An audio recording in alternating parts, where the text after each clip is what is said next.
Welcome to Cheat Sheet Tale, where secrets slip, lies unravel, and the truth always has a twist. Real stories, raw confessions, and shocking betrayals. Drop a comment if you've ever caught a red flag too late. Now, let's get into today's tale. My Mael secretly changed my baby's name without my permission, saying, "It's a family tradition." My husband sided with her and said, "It's done, just accept it." Smiling, I walked out, and the next day, she found out what I'd done to the birth certificate. My name is Claire and I live in Charleston, South Carolina. My husband. Daniel and I were overjoyed when we found out we were expecting our first child. We spent countless nights discussing names, eventually settling on Finn, a name that resonated with both of us. It felt perfect. However, Daniel's mother, Margot, had other plans. A staunch traditionalist, she believed that the firstborn son should carry the name Eugene, a family name passed down for generations. Despite our polite refusals, she remained insistent. When Finn was born, the hospital room was filled with joy. Margot visited, bringing with her a monogrammed blanket bearing the name Eugene. I was taken aback, but chose to focus on the joy of the moment. Later, while reviewing the birth certificate, I noticed something alarming. The name listed was Eugene Daniel Thompson. I was certain we had submitted Finn Alexander Thompson. Upon inquiry, a nurse mentioned that Daniel had made a last-minute change, citing family tradition. I confronted Daniel, who admitted to the change, believing it was the right thing to do. Feeling betrayed, I decided to take matters into my own hands. The next morning, I visited the county clerk's office and submitted a correction affidavit, reinstating Finn Alexander Thompson as our son's legal name. Margot was livid upon discovering the change. She accused me of disrespecting family traditions. Daniel was caught in the middle, torn between his mother and me. I stood firm, emphasizing that our child's name should be a mutual decision between parents. Over time, tensions eased. Margot began to accept Finn's name, especially as she bonded with her grandson Daniel, and I attended counseling to rebuild trust. We learned the importance of communication and standing united in our decisions. Naming our child became a lesson in boundaries, respect, and the strength of a mother's resolve. While traditions have their place, the well-being and unity of our family took precedence, so things weren't really easing up like I thought. I was wrong. After I legally fixed Finn's name, Margot went quiet. Too quiet. No texts, no calls, no passive-aggressive Facebook posts, just silence. Honestly, it was a relief at first. Daniel was tense about it, but I thought maybe she was finally letting it go. A week later, I got a letter in the mail from a lawyer. Yeah, I wish I was joking. It was some weirdly worded thing talking about family rights and how Margot believed I'd committed fraud by changing Finn's name without Daniel's consent. The same Daniel who stood there and let her do it behind my back. The letter didn't say much else, just that she reserves the right to pursue legal action. I showed it to Daniel. He looked shocked, genuinely confused. I asked him if he knew anything about it. He swore he didn't. "You're her son, Daniel. She doesn't just hire lawyers behind your back," I said. He said, "Maybe she's just upset she'd never actually do anything." That was the wrong answer. I told him if he didn't talk to her and shut this whole thing down, we'd have a much bigger problem than baby names. So Daniel called her right there in front of me. I was expecting yelling, but what I got, calm, smug, calculated. Calm. I could hear her through the phone. She's just emotional. This is what happens when decisions are made in a state of postpartum chaos. Courts understand that, and frankly, I'm doing what's best for the family name I lost. I ripped the phone out of. Daniel shanned. "Try me, Margot. Try it. I changed it once, I'll do it again and again and again. Every time you pull some crap, I'll be right there fixing it." She said, "You won't win. You're not family." Or naturally, that last line hit harder than I expected. I hung up. I looked at Daniel. I told him, "You fix this or we're done." This whole situation forced me to see something I'd been ignoring for a long time. Daniel never stood up to his mom, ever, from wedding planning to our house to what we named our dog. It was always "Mom says this" or "That's just how Mom does." Things I thought it was just annoying at first. Now I realize it's something worse. He's not spineless, but he's scared of her, scared to rock the boat. She's always been in control of his life, But this naming our child, changing it behind my back and pretending it was no big deal, that's not tradition, that's a power move. So I started digging, I looked through hospital records, I asked the nurse, who helped us with the paperwork. Turns out Margot had called ahead. She knew someone on the admin team, she coached them on. What to say if I asked about the change? Let that sink in. She planned the whole thing. This wasn't a Daniel made a mistake. This was both of them.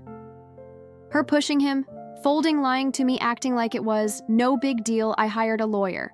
No, not for the name that was already settled.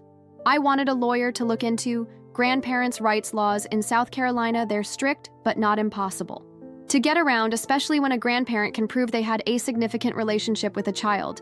I wasn't going to let Margot be alone with my baby, not anymore. When Daniel found out I'd contacted a lawyer, he freaked. Said I was overreacting, that this was family drama and didn't need to become legal. I asked him flat out, "Are you okay with your mother lying to the hospital and trying to take me to court over our baby's name?" He didn't answer, just left the room. He slept on the couch that night. I slept in Finn's nursery. I knew then something was going to have to give. 2 days later, I was at Target grabbing diapers. I got a text from a friend, someone who works at the courthouse. She'd seen my name on a document filed under family dispute. I asked for a picture. She sent me a redacted version. Margot had actually filed a petition for name reversion. Yes, really. She wanted the court to reinstate Eugene as Finn's legal name. Her argument that I made the change illegally and that she had the child's best interest in mind. I was shaking in the middle of the baby aisle. And get this. Daniel had signed a letter of support, not an official affidavit, but a letter, saying he supported keeping family traditions alive. He didn't tell me, he didn't warn me. Called him, he didn't pick up. I drove home like a storm. He was there on the couch like nothing happened. "Why didn't you tell me?" I asked. He looked at me like I was overreacting again. "It's just a letter." I didn't think she'd actually do anything with it. I told him to get out. Not forever, but for the night. I needed space and I needed to protect my son. I haven't filed anything yet, but I'm thinking about it. Full custody, a restraining order if needed. Don't know where this is going, but I know one thing for sure. They messed with the wrong mom. You all told me to trust my gut. And I'm so glad I did. The situation with Margot was already a dumpster fire. And Daniel, well, let's just say he kept digging his own grave. After that petition was filed, I started to get paranoid. Like, really paranoid. I didn't leave Finn alone with anyone, not even Daniel. I don't know how to explain it, but I started getting this deep, uncomfortable feeling in my chest every time. I looked at him, so I started asking questions. I went back to my OB/GYN and asked to see my old medical records. I wanted to know if anything had been odd, anything that maybe I'd missed. I couldn't put my finger on it, but I felt like something wasn't adding up. A week later, while I was going through papers from the hospital, I found the blood type listed. For Finn, it was B plus. Daniel and I are both O-.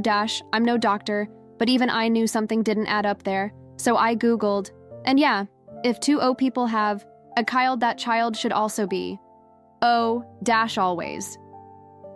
That sick feeling in my stomach, it exploded into full-blown panic. Quietly, secretly, I swabbed Finn and myself one night when Daniel was at the gym. I mailed it off and didn't tell anyone. I spent 5 days staring at my phone. I barely slept.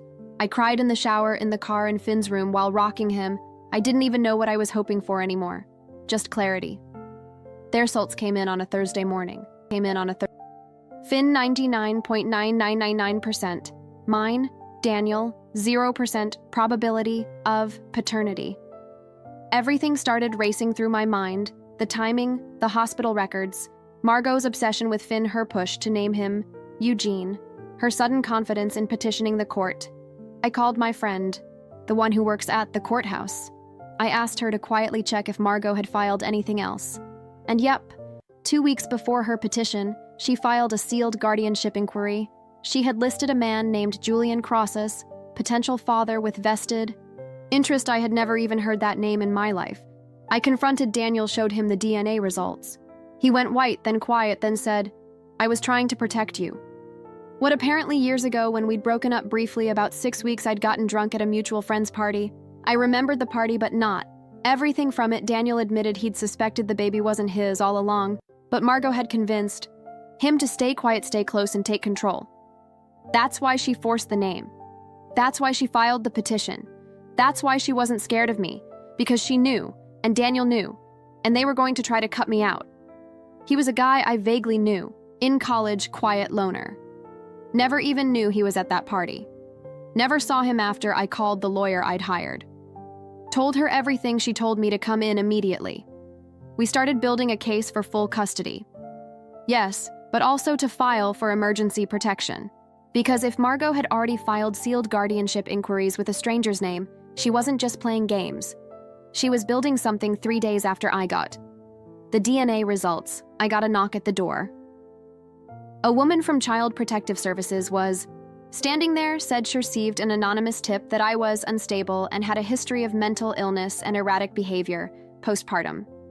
Guess who submitted the tip? Not directly, of course, but the language matched, almost word for word. Something Margot had said to me over the phone weeks before. She wanted me declared unfit. She was building a legal case to take my baby, stay and fight through the court system, which would take time, hearings, and stress, or leave. So I did both. I packed up Finn and went to stay with my cousin in Asheville, North Carolina. Left no trace, took unpaid leave from work.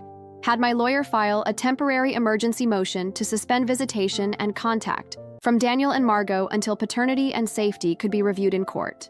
The motion went through. I got an emergency hearing date. Margot showed up with the lawyer ready to fight. Daniel didn't even show. Turns out he had been contacted by Margot weeks earlier. She had told him I was unstable and that his child was being raised in a toxic environment. She'd offered to help him get partial custody. I don't know what deal she promised him, but when he saw me in court holding Finn, he looked like he'd seen a ghost. He told the judge he didn't want anything to do with any of this, that he didn't even remember the night she was talking about, that Margot had pressured him. The judge dismissed his claim of interest on the spot.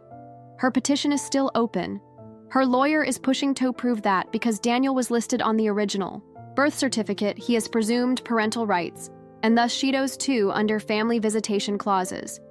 It's all built on lies, but lies wrapped in legal language can still hurt. So here I am, living in someone else's house, fighting 2 people I used to call family, protecting my baby from a woman who thought she could own him. Just because of his name, I was still staying with my cousin in Asheville. Quiet, low profile, just me and Finn. I had finally gone back to work part-time, helping out a small local business remotely. One day, I came in to drop off paperwork, and there she was, Margot in the parking lot, standing by my car. I froze. I had Finn strapped to me in a carrier. I didn't know if I should go back inside or run or scream. She just looked at me and said calmly, "You think you've won, but this isn't over. You can't keep him from us forever." I didn't say a word. I walked past her, got into the car, and drove straight to my lawyer's office. We filed for a permanent restraining order. That same day, we brought every piece of evidence: her petition, the sealed court filings, the CPS visit, the appearance, at-me job, everything. The judge granted it. Margot was ordered to stay at least 500 FT away from me and Finn at all times indefinitely. But I wasn't done. I hadn't spoken to Daniel since the DNA test, ignored every message, every call. But after the restraining order went through, I answered I needed to know something. "Why didn't you just tell me he wasn't yours?" I asked. He was quiet for a while. Then he said, "I thought if we had the baby, you'd come back to me." Margot said, "If I played along, it'd all settle down, that you'd get over the name, that we could just be a family." I laughed until I cried, because that was the problem. He never saw me as a person. I was just a role to fill. Wanted to be a family, not with me, but with the idea of me, the version Margot had sold him. Obedient, soft, quiet, willing to fold for tradition. I hung up, and then I called my lawyer again. We filed for sole custody, not temporary, not supervised visitation. Not co-parenting, sole custody. And I had the grounds. DNA test showing Daniel wasn't the biological father, pattern of emotional manipulation, his knowledge of the hospital fraud, his mother's dangerous behavior and harassment. The judge agreed. Daniel didn't fight. He didn't even show up to the final hearing. That was the last time his name was legally tied to Finn's. I wanted to erase every trace of what they did. So I went to court one more time with my lawyer and filed a motion to seal Finn's original birth. Records. Everything from the hospital incident, every name Margot tried to slap on him, all of it sealed, hidden from public access. I even changed Finn's last name. Not to mine, not to Flynn's. I chose something completely new. A name I picked one that meant freedom in Irish Finn O'Sullivan. After their restraining order, Margot tried to appeal, twice denied both times. She tried to contact mutual friends, extended family, even old co-workers of mine trying to dig up dirt. Nobody would help her. And then this is the part one haven't told, and when she got arrested, turns out one of the documents she submitted to the court with Julian Cross's name was forged. She faked his consent with a fake signature, claimed he authorized her to represent him. When he found out, he pressed charges forgery, filing false documents, interference with custody. She's facing trial. Her lawyer dropped her reputation gone. I thought I was done too. Until one night I looked at Finn's leaping and I realized I let this go too, far before. I fought back. I ignore. Dread flags. I made excuses for Daniel.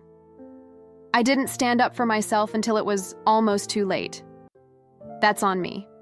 I own that, but I'll never make that mistake again. Now I live just outside Asheville. New job, new place. New life.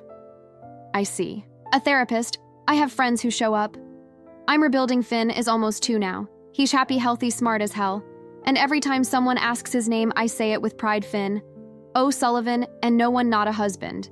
Not a mother-in-law, not a court will ever take that from me again.